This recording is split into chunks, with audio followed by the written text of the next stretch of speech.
عزیزان ملت اسلامیہ، السلام علیکم۔ لمحے فکر میں آپ کا اپنا یوسف بابا۔ تاریخ اسلام کا ایک تاریخی واقعے کا سیکنڈ پارٹ بغور سماعت کیجیے۔ میدان کربلا پکار رہا ہے، کہاں ہیں اسلام کو زندہ کرنے والے؟ اسلامی کیلنڈر کا پہلا مہینہ ہے، اس میں نئے سال کے شروع ہونے کی عالم اسلام میں خوشی منائی جاتی ہے۔ نوافل پڑھے جاتے ہیں، غریبوں کو کھانا کھلایا جاتا ہے، دوستوں کو مبارکباد دی جاتی ہے، لیکن بر صغیر میں اس ماہ کے شروع ہوتے ہی غمزدہ ماحول ہو جاتا ہے۔ کالے کپڑے پہن کر لوگ سوگ مناتے ہیں۔ بہت سے ایسے لوگ ہیں جو 10 دنوں تک مچھلی نہیں کھاتے۔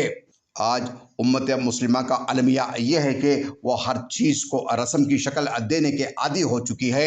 یہی وجہ ہے کہ شہادت حسین رضی اللہ تعالیٰ عنہ کا واقعہ بھی سالانہ رسم کی شکل اختیار کر گیا ہے۔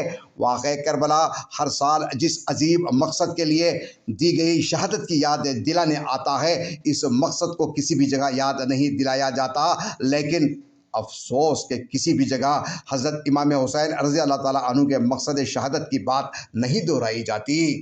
محرم کی آمد کے ساتھ ہی اس واقعے پر ہم چند دن شور شرابہ اور خوب ماتم کر کے اطمینان کر لیتے ہیں کہ ہم نے حضرت امام حسین رضی اللہ تعالیٰ عنہ سے وابستگی کا حق ادا کر دیا ہے، لیکن حقیقت میں ہم ایسا نہیں کر رہے ہوتے، جبکہ اسلامی تاریخ کا ہر واقعہ اپنے اندر عبرت کا بے پناہ سامان رکھتا ہے، اور عملی زندگی میں اس سے بہت کچھ رہنمائی حاصل کی جا سکتی ہے، لیکن کسی بھی تاریخی واقعے سے عملی رہنمائی حاصل کرنے پر کم ہی توجہ دی جاتی ہے، جبکہ زندہ قومیں ماضی سے روشنی حاصل کر کے مستقبل کو تابناک بنانے کے لیے کوشاں رہتی ہیں۔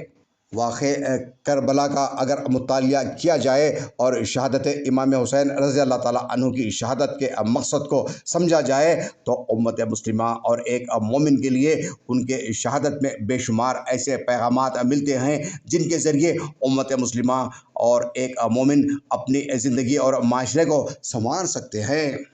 حضرت امام حسین رضی اللہ تعالیٰ عنہ کی شہادت کا امت کو سب سے بنیادی پیغام یہ ہے کہ انسان کو حق اور دین حق سے اس درجے عشق ہونا چاہیے کہ وہ حق کے لیے جان قربان کرنے سے بھی گریز نہ کریں۔ حضرت امام حسین رضی اللہ تعالیٰ عنہ کی شہادت کا دوسرا بڑا اور اہم پیغام امت مسلمہ کو یہ ملتا ہے کہ ایک مسلمان مومن کی شکل سے مشکل حالات میں بھی حق پر ڈٹے رہنا چاہیے۔ کیسے بھی حالات ہوں، اللہ کی رحمت سے مایوس نہیں ہونا چاہیے۔ حضرت امام حسین رضی اللہ تعالیٰ عنہ کی شہادت سے تیسرا اہم پیغام ہمیں یہ ملتا ہے کہ مومن کو مخالفانہ ماحول سے کبھی متاثر نہیں ہونا چاہیے۔ حضرت امام حسین رضی اللہ تعالیٰ عنہ کی شہادت کا ایک پیغام یہ بھی ہے کہ مومن کے حق کے دفاع کے لیے ظاہری اسباب پر بھروسہ نہیں کرنا چاہیے۔ علم برادران حق کبھی ظاہری اسباب، تعداد و اصلاح سے مرعوب نہیں ہوتے۔ واقعہ کربلا سے یہ بات بھی واضح ہوتی ہے کہ مصیبت ہو یا خوشحالی، ہر حالت میں مومن احکام الہی کا پابند ہوتا ہے۔ عین حالت جنگ میں بھی امام حسین رضی اللہ تعالیٰ عنہ اور ان کے اہل و عیال نے نماز ترک نہیں کی۔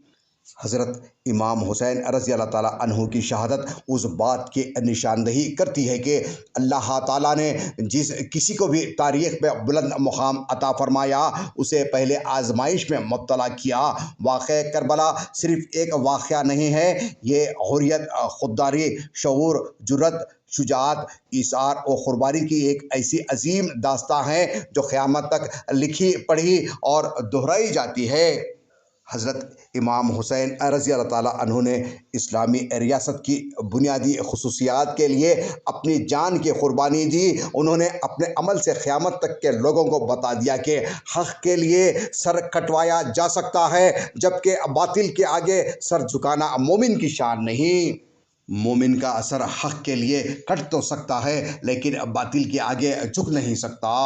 آج امت مسلمہ میں جتنے انتشار و مسائل ہیں وہ حضرت امام حسین رضی اللہ تعالیٰ عنہ کی شہادت کے مقصد کو بھلانے کی وجہ سے ہے۔ لہٰذا آج کے حالات میں امام حسین رضی اللہ تعالیٰ عنہ کی شہادت کے عظیم مقاصد پر سوچنے کی جتنی ضرورت ہے اس سے پہلے اس شدت سے ضرورت نہ تھی۔ اسلام کو واقع ہر کربلا کے بعد زندہ ہونا چاہیے، بشرطے کہ اس کو زندہ کرنے والے خود حقیقتاً زندہ ہوں۔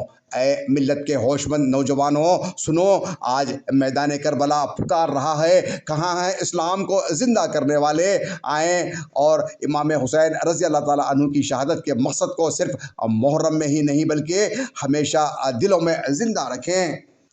اے اللہ ہمیں زمین پر اس طرح زندہ رکھ کہ جب تک ہم زندہ رہیں اس زمین پر تیری مرضی پوری ہوتی رہے اور ہم مرے تو تیری راہ میں کام آ جائیں۔